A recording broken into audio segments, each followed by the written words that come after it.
प्रकृति को मानने वाले व्यक्ति, और जब व्यक्ति हमारे बीच से चला जाता है तो उसका शेष और अवशेष क्या बचता है, इस बात पर हम सब लोग चिंतन और मनन करते हैं। चिंतन और मनन करते हैं। चाहे कोई किसी भी प्रवृत्ति का व्यक्ति हो, जाने के उपरांत जब व्यक्ति चला गया तो उसके उपरांत उसके किए हुए कुशल कर्म और अकुशल कर्म अर्थात सही और गलत कर्मों पर हम चर्चा करते हैं। कभी भी हम बलवंत जी को अपने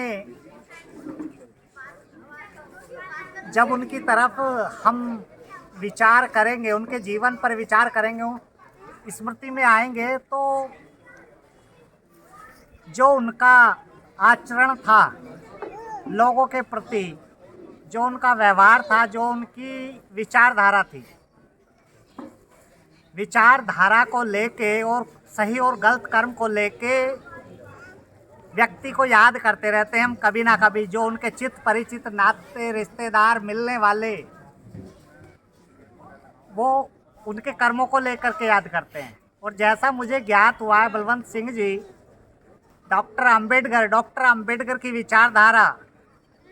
अंबेडकर की विचारधारा मानवतावादी विचारधारा है और लोगों को समता और समानता की बात करती है।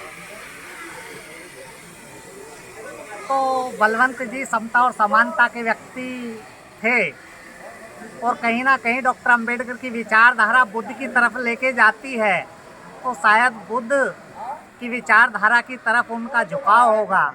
इसलिए उनके जो बेटे हैं उन्होंने भिक्षुओं को यहाँ आमंत्रित किया है।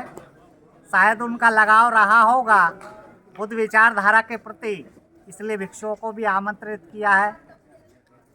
मैं जब व्यक्ति, जैसे हम कह रहे हैं, जब व्यक्ति हमारे बीच से चले गए हैं तो हमारी स्मृति में वो उनके कर्मों को लेकर हम उन्हें याद करेंगे कभी भी।